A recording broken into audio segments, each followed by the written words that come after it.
nom du Père et du Fils et du Saint-Esprit. Amen. Que le Seigneur vous comble de ses dons et qu'il soit toujours avec vous. Et avec votre esprit. C'est un appel à la conversion qui nous est proposé en ce 3e dimanche du Carême. Il y a urgence à nous tourner vers Dieu qui voit nos lenteurs et nos hésitations, mais qui est patient et miséricordieux. Seigneur Jésus, tu veux que nous changions nos regards sur Dieu et sur le monde.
Que Dieu, dont la puissance est celle de l'amour, nous fasse miséricorde, qu'il nous pardonne nos péchés et nous conduise à la vie éternelle. Prions le Seigneur.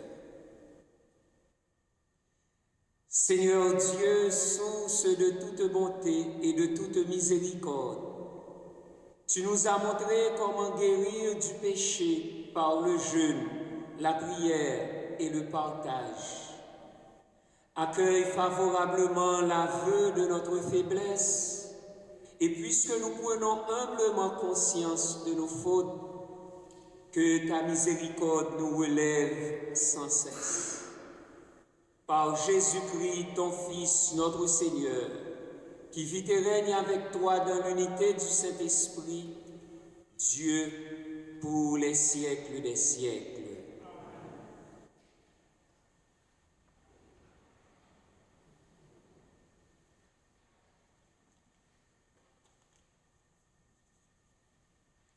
Lecture du livre de l'Exode. En ces jours-là, Moïse était berger du troupeau de son beau-père Jéthro, prêtre de Midian. Il mena le troupeau au-delà du désert et parvint à la montagne de Dieu, à l'Horeb. L'ange du Seigneur lui apparut dans la flamme d'un buisson en feu. Moïse regarda le buisson brûlait sans se consumer. Moïse se dit alors, « Je vais faire un détour pour voir cette chose extraordinaire. Pourquoi le buisson ne se consume-t-il pas ?» Le Seigneur vit qu'il avait fait un détour pour voir, et Dieu l'appela du milieu du buisson. « Moïse, Moïse, me voici. » Dieu dit alors, « N'approche pas d'ici. Retire de tes pieds les sandales de tes pieds, car le lieu où tu te tiens est une terre sainte. » Et il déclara, « Je suis le Dieu de ton père, le Dieu d'Abraham, le Dieu d'Isaac, le Dieu de Jacob. » Moïse se voila le visage, car il craignait de porter son regard sur Dieu. Le Seigneur dit alors, « J'ai vu, oui, j'ai vu la misère de mon peuple qui est en Égypte, et j'ai entendu ses cris sous les coups des surveillants. Oui, je connais ses souffrances.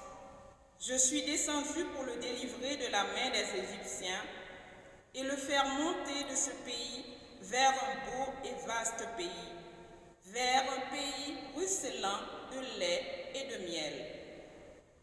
Maintenant donc, va, je t'envoie chez Pharaon, tu feras sortir d'Égypte mon peuple, les fils d'Israël. Moïse répondit à Dieu, j'irai donc trouver les fils d'Israël et je leur dirai, le Dieu de vos pères m'a envoyé vers vous. Ils vont me demander, quel est son nom? Que leur répondrai-je? Dieu dit à Moïse, je suis qui je suis. Tu parleras ainsi aux fils d'Israël, celui qui m'a envoyé vers vous, c'est je suis. Dieu dit encore à Moïse, tu parleras ainsi aux fils d'Israël, celui qui m'a envoyé vers vous, c'est le Seigneur, le Dieu de vos pères, le Dieu d'Abraham, le Dieu d'Isaac, le Dieu de Jacob. C'est là mon nom pour toujours. C'est par lui que vous ferez mémoire de moi, d'âge en âge. Parole du Seigneur. Nous rendons grâce à Dieu.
Lecture de la première lettre de Saint Paul apôtre aux Corinthiens.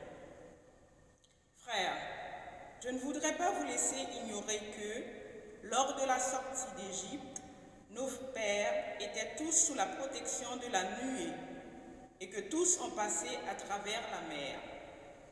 Tous, ils ont été unis à Moïse par un baptême dans la nuée et dans la mer.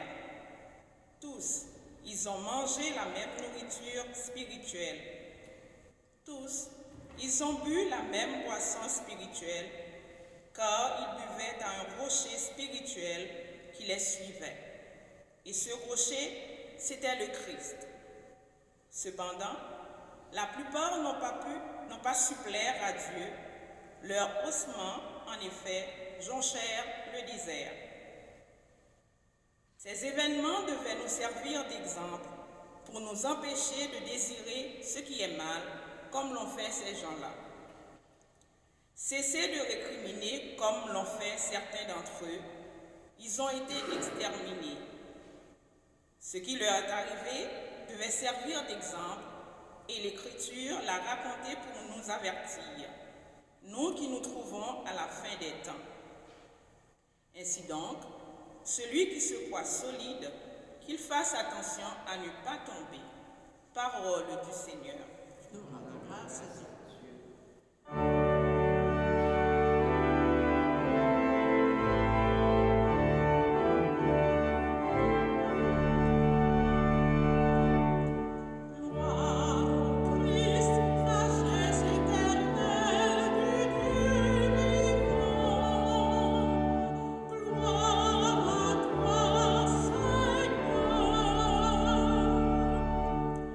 Convertissez-vous, dit le Seigneur, car le royaume des cieux est tout proche.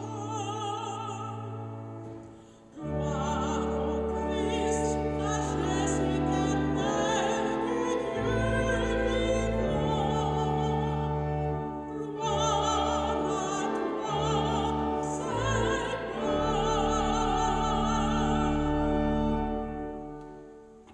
Le Seigneur soit avec vous.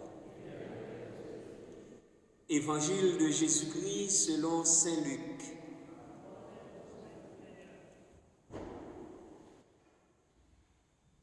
Un jour, des gens rapportèrent à Jésus l'affaire des Galiléens que Pilate avait fait massacrer, mêlant leur sang à celui des sacrifices qu'ils offraient.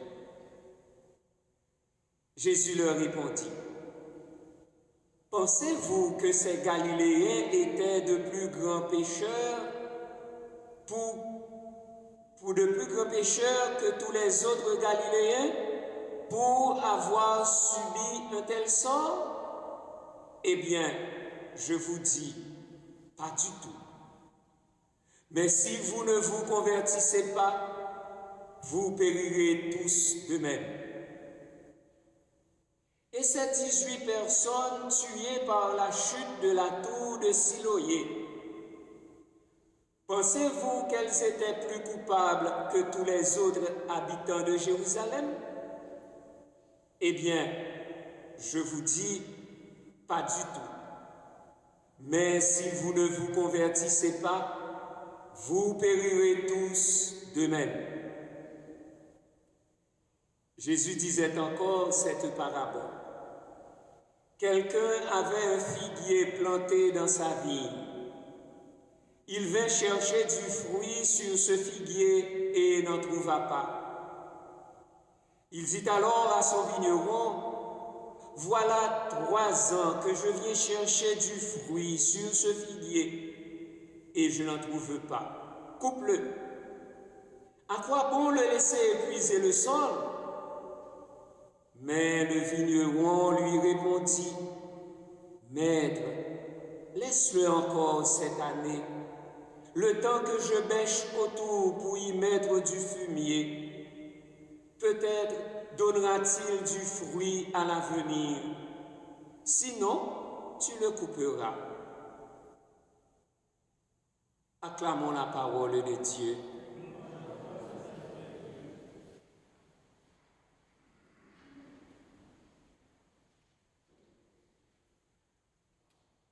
Dans notre marche en Église vers Pâques 2022 et surtout vers la Pâque éternelle, le carême de cette année liturgique C est dit carême pénitentiel à cause des évangiles proclamés les 3e, 4e et 5e dimanches.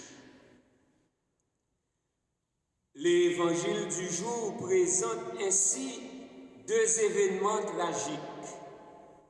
Le massacre des Galiléens au temple par Pilate et les 18 personnes tuées par la chute de la tour de Siloé, avec une parabole du figuier créée par Jésus pour nous parler de l'urgence de la conversion.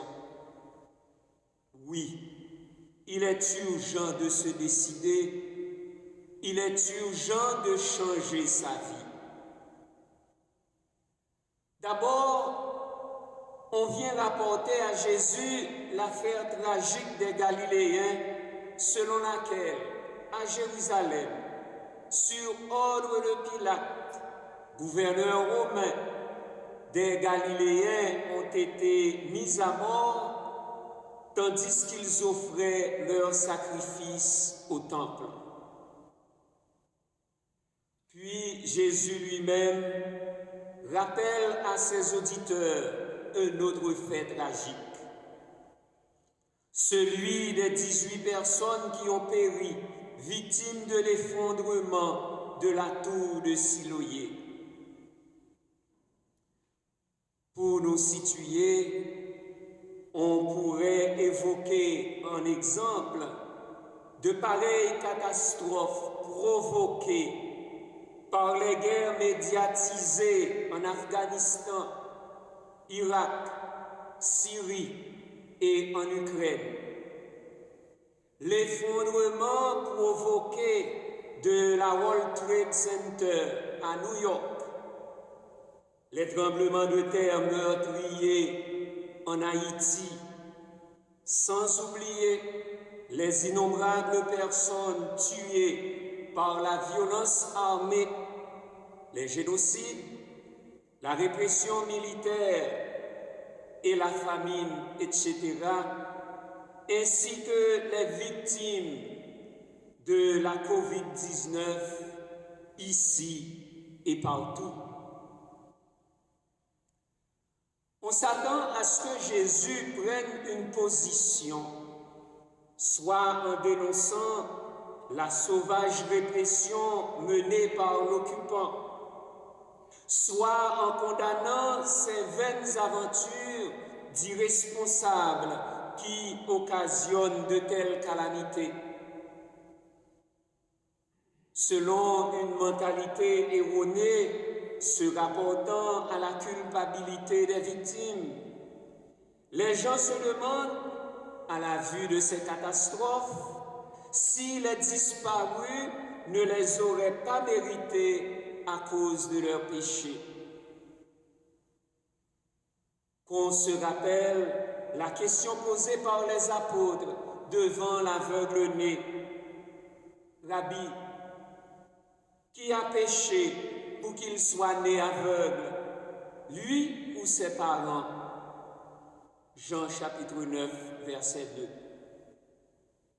Selon l'évangéliste Luc, par rapport à tous ces événements tragiques, dans les mêmes termes exactement, Jésus parle du péché, puis de la conversion sous peine de mort. Par une structure littéraire rigoureuse, marquant un étroit parallélisme, les déclarations de Jésus sont embarrassantes. À chaque fois, il nous interroge. Pensez-vous que ces malheureux étaient de plus grands pécheurs que les autres?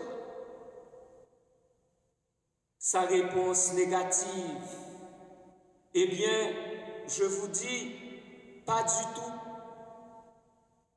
Et il nous interpelle directement par son antithèse formant le refrain final. Mais si vous ne vous convertissez pas, vous périrez tous de même. Jésus dénonce cette vieille théorie de la rétribution temporelle, selon laquelle le juste est récompensé, le méchant puni dès cette vie. Autrement dit, Dieu aurait puni les pécheurs. Jésus refuse donc ces raisonnements simplistes. Dans le cas de l'aveugle-né, il dit aux apôtres, ni lui, ni ses parents n'ont péché. Jésus refuse les explications trop faciles du mal. car on n'explique pas le mal. Notre seule attitude, c'est de le supprimer, de se battre contre lui. Il n'y a pas à chercher dans le péché la cause de ce qui est arrivé. Car les victimes de toute catastrophe naturelle, de toute catastrophe provoquée, n'étaient pas plus coupables devant Dieu que leurs voisins ou compatriotes rescapés. C'est cette illusion que dénonce par 2 fois le refrain. Mais si vous ne vous convertissez pas, vous périrez tous de même. Autrement dit, nous sommes tous concernés, tous pécheurs, et il est grand temps de nous convertir. Et son avertissement s'accompagne d'une menace surprenante. Vous périrez tous de même. Jésus veut nous éviter la mort éternelle. À la manière des prophètes, sachant qu'il est le dernier envoyé de Dieu à son peuple et le Sauveur, Jésus annonce cette échéance comme toute proche et proclame l'urgence de la décision et de la conversion.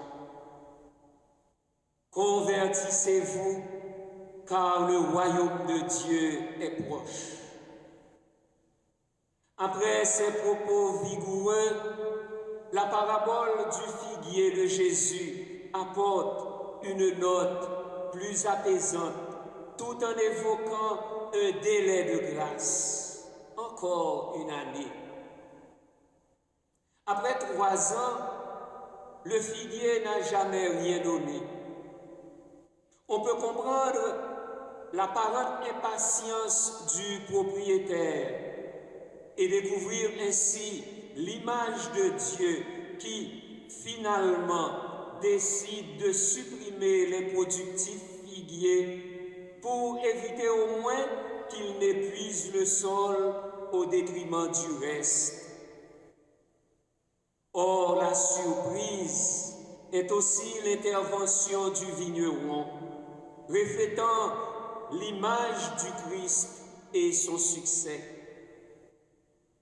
Qui donc est ce Dieu de patience que rien ne décourage? Qui donc est ce Jésus qui n'est pas venu appeler des justes, mais des pécheurs pour qu'ils se convertissent?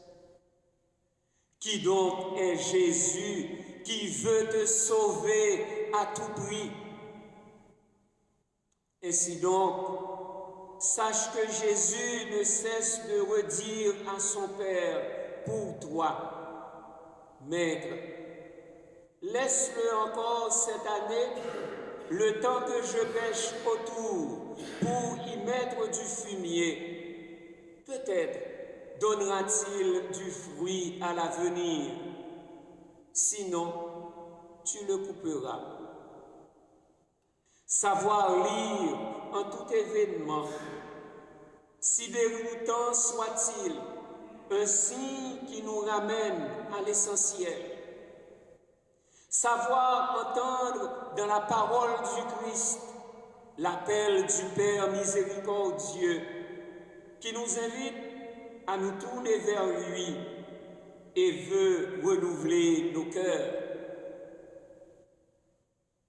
Enfin, en ce carême pénitentiel, profitons de cette patience de Dieu notre Père, lui qui est tendresse, lent à la colère et plein d'amour, pour nous hâter à la conversion et nous laisser réconcilier avec lui.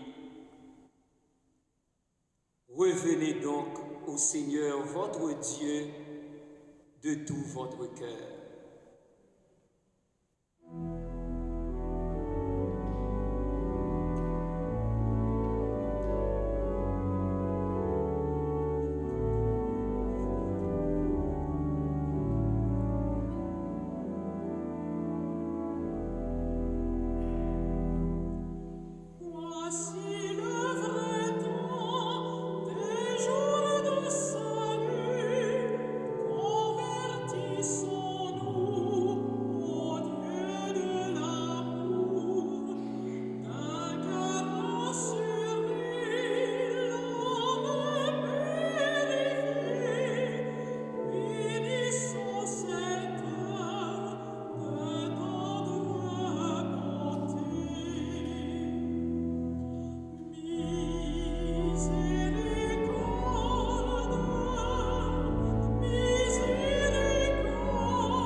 Proclamons la foi de l'Église en ce Dieu de patience, de pardon et de miséricorde. Je crois en Dieu, le Père Tout-Puissant, Créateur du ciel et de la terre, et en Jésus-Christ, son Fils unique, notre Seigneur, qui a été conçu du Saint-Esprit, est né de la Vierge Marie, a souffert sous Ponce Pilate, a été crucifié, est mort et a été enseveli, est descendu aux enfers le troisième jour, est ressuscité des morts, est monté aux cieux, est assis à la droite de Dieu le Père Tout-Puissant, d'où il viendra juger les vivants et les morts. Je crois en l'Esprit Saint, à la Sainte Église catholique, à la communion des saints, à la rémission des péchés, à la résurrection de la chair, à la vie éternelle. Amen. À Moïse, le Seigneur affirme qu'il a vu la misère de son peuple en Égypte et qu'il a décidé de le libérer. Encore maintenant, Dieu entend les cris de souffrance de tous ceux et celles qui sont victimes de catastrophes et d'injustices. Adressons-lui nos demandes en toute confiance. Dieu de tendresse, souviens-toi de nous. Dieu de tendresse, souviens-toi de nous. Que le Seigneur donne à l'Église la grâce de l'accueil et de l'écoute envers les gens qui frappent à sa porte. Dieu de tendresse, souviens-toi de nous. Que le Seigneur apprenne la patience et le respect des personnes à notre société éprise de vitesse et de rendement. Dieu de tendresse, souviens-toi de nous. Que le Seigneur apporte le réconfort aux malades, aux gens inquiets et seuls et aux démunis. Dieu de tendresse, souviens-toi de nous. Que le Seigneur accorde à ceux et celles qui exercent le pouvoir de promouvoir le sens de la justice et du partage. Dieu de tendresse, souviens-toi de nous. Que le Seigneur ravive en chacun et chacune de nous le désir et la force de vivre un carême qui portera du fruit. Dieu de tendresse, souviens-toi de nous. Prions à nos intentions personnelles. Portons dans nos prières tous les peuples souffrant de la guerre, de la misère. Et prions aussi pour toutes les personnes qui se recommandent à nous. Dieu de tendresse, souviens-toi de nous. Seigneur notre Dieu, avec patience, tu prends soin de tous les humains et tu leur laisses toujours la chance de se reprendre. Donne-nous le temps de nous convertir à toi et fais-nous produire les fruits qui te plaisent. Nous te le demandons par Jésus, le Christ, notre Seigneur.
prions ensemble au moment d'offrir le sacrifice de toute l'Église. Par ce sacrifice, Seigneur de bonté, alors que nous implorons le pardon de nos fautes, accorde-nous d'avoir à cœur de pardonner celles de nos frères. Par le Christ, notre Seigneur. Le Seigneur soit avec vous. Élevons notre cœur. Rendons grâce au Seigneur notre Dieu. Vraiment, il est juste et bon, pour ta gloire et notre salut, de t'offrir notre action de grâce toujours et en tout lieu. Seigneur, Père très saint, Dieu éternel et tout-puissant, tu offres à tes enfants ce temps de grâce pour qu'ils retrouvent la pureté du cœur, afin que, l'esprit libéré des passions mauvaises, il travaille à ce monde qui passe en s'attachant surtout aux réalités qui demeurent. C'est pourquoi, avec les saints et tous les anges, nous te louons et sans fin nous proclamons.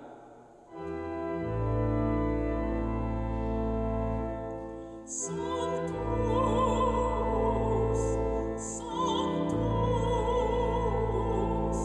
Sanctus Dominus Deus Sabaoth, pleni sunt cieli et terra, gloria tua. Hosanna in excelsis, benedictus qui venit in nomine Domini. Hosanna in excelsis.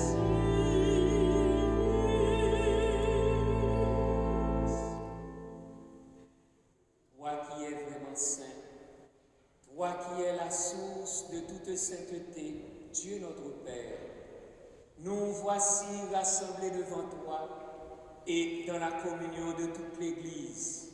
Nous célébrons le jour où le Christ est ressuscité d'entre les morts. Par lui que tu as élevé à ta droite, nous te prions. Sanctifie ces offrandes en répandant sur elles ton esprit, qu'elles deviennent pour nous le corps et le sang de Jésus, le Christ, notre Seigneur. Au moment d'être livré et d'entrer librement dans sa passion, il prit le pain, il rendit grâce. Il le rompit et le donna à ses disciples en disant, « Prenez et mangez-en tous. Ceci est mon corps livré pour vous. »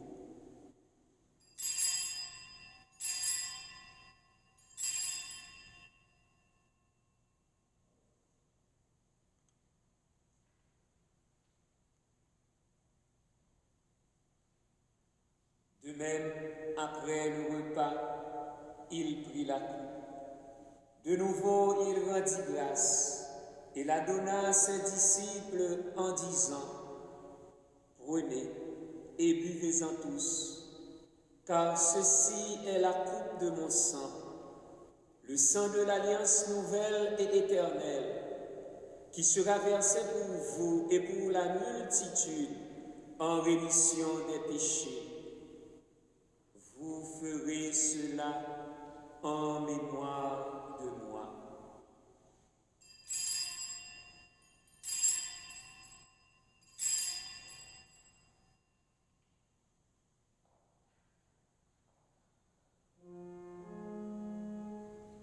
Il est grand le mystère de la foi. Nous annonçons ta mort, Seigneur Jésus. Nous proclamons ta résurrection. Nous attendons ta venue dans la gloire. En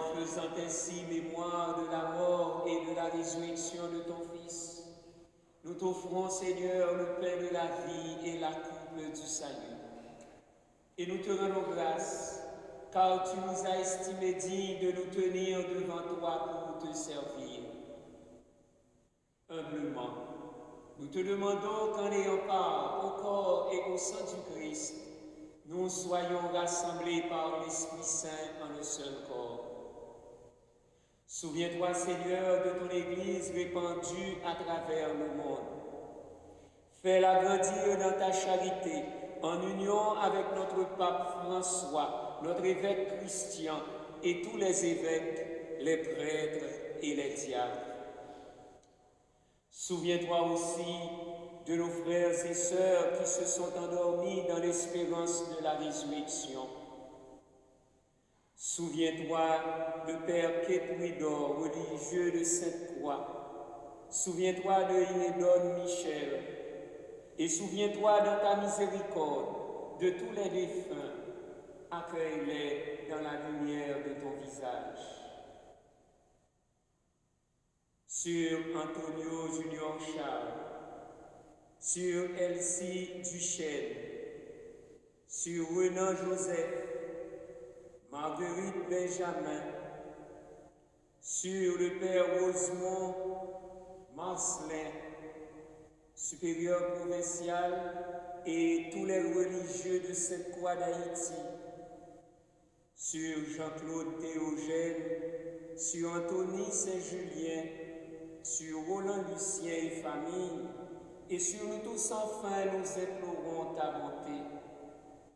Permets qu'avec la Vierge Marie, la bienheureuse Mère de Dieu, avec Saint Joseph son époux, avec les apôtres, Saint Vincent de Paul et tous les saints qui ont fait ta joie au long des âges, nous ayons part à la vie éternelle et que nous chantions ta louange et ta gloire par ton Fils Jésus le Christ. Par lui, avec lui et en lui, à toi Dieu, le Père Tout-Puissant, dans l'unité du Saint-Esprit, tout honneur et toute gloire pour les siècles des siècles. Unis dans le même esprit, nous pouvons dire avec confiance la prière que nous avons reçue du Sauveur. Notre Père qui es aux cieux, que ton nom soit sanctifié, que ton règne vienne, que ta volonté soit faite sur la terre comme au ciel. Donne-nous aujourd'hui notre pain de ce jour. Pardonne-nous nos offenses, comme nous pardonnons aussi à ceux qui nous ont offensés, et ne nous laisse pas entrer en tentation, mais délivre-nous du mal. Délivre-nous de tout mal, Seigneur, et donne la paix à notre temps. Soutenus par ta miséricorde, nous serons libérés de tout péché, à l'abri de toute épreuve, nous qui attendons que se réalise cette bienheureuse espérance, l'avènement de Jésus-Christ, notre Sauveur. Car c'est à toi qu'appartient. Seigneur Jésus-Christ, tu as dit à tes apôtres, je vous laisse la paix, je vous donne ma paix. Ne regarde pas nos péchés, mais la foi de ton Église. Pour que ta volonté s'accomplisse, donne-lui toujours cette paix et conduis-la vers l'unité parfaite, toi qui vis et règnes pour les siècles des siècles. Que la paix du Seigneur soit toujours avec vous. Et avec votre esprit.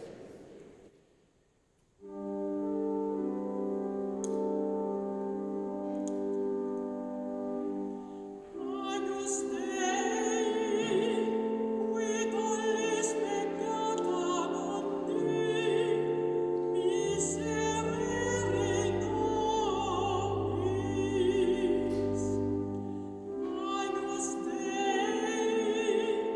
qui tollis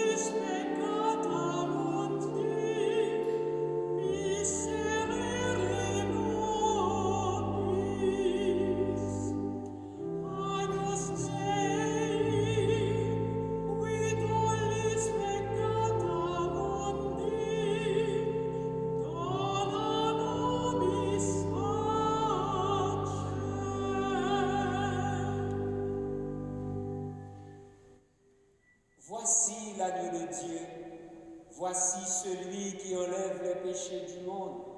Heureux les invités au repas des noces de l'agneau. Seigneur, je ne suis pas digne de te recevoir, mais dis seulement une parole et je serai guéri. Le corps du Christ.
Prions le Seigneur. Nous avons reçu de toi, Seigneur, un avant-goût des mystères du ciel et de cette terre. Nous sommes rassasiés par le pain venu d'en haut. Nous t'en supplions, donne-nous de mettre en œuvre ce que le sacrement réalise en nous par le Christ, notre Seigneur. Bonjour, vous pouvez vous asseoir. Je serai bref parce qu'on est limité dans le temps à cause de la retransmission télé, mais on m'a demandé de vous parler de la campagne de financement pour la restauration de l'orgue. Donc, en gros, on en est présentement à 55 000 $ d'avancée. Je vous remercie beaucoup, mais il manque encore 20 000 $.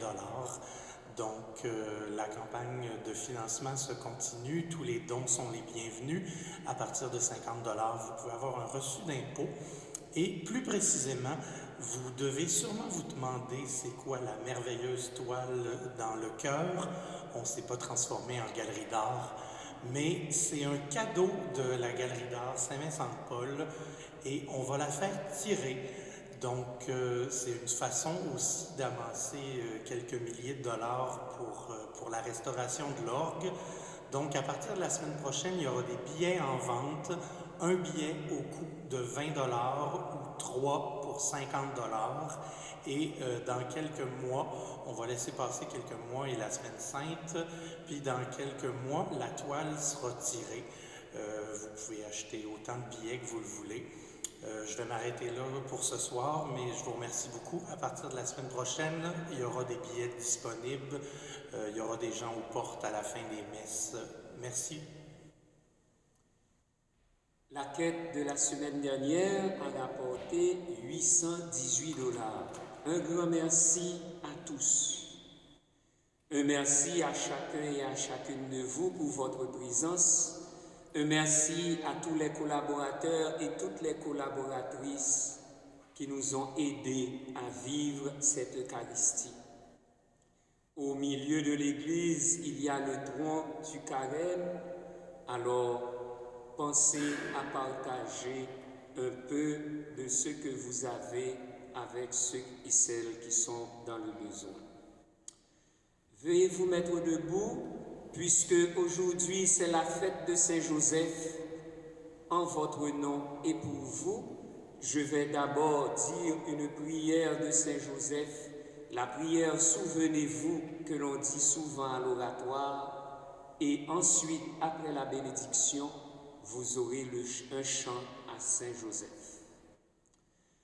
Souvenez-vous, ô très chaste époux de Marie, mon aimable protecteur Saint-Joseph, que l'on n'a jamais entendu dire que quelqu'un ait sollicité votre protection et imploré votre secours sans avoir été consolé.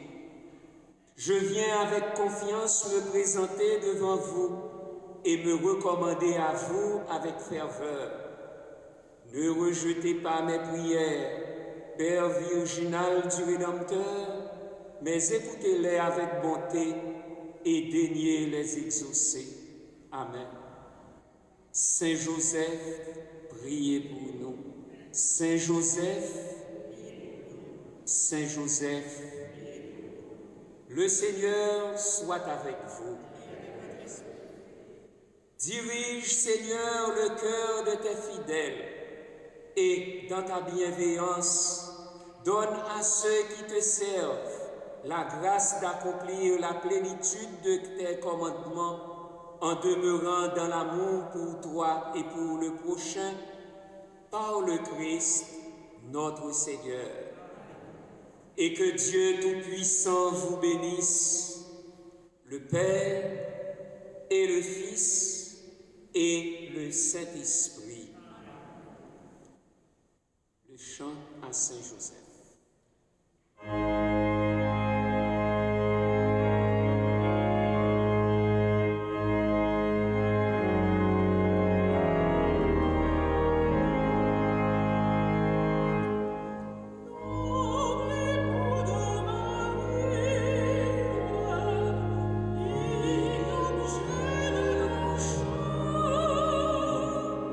Notre cœur consumé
allez dans la paix du Christ. Bon dimanche et bonne semaine.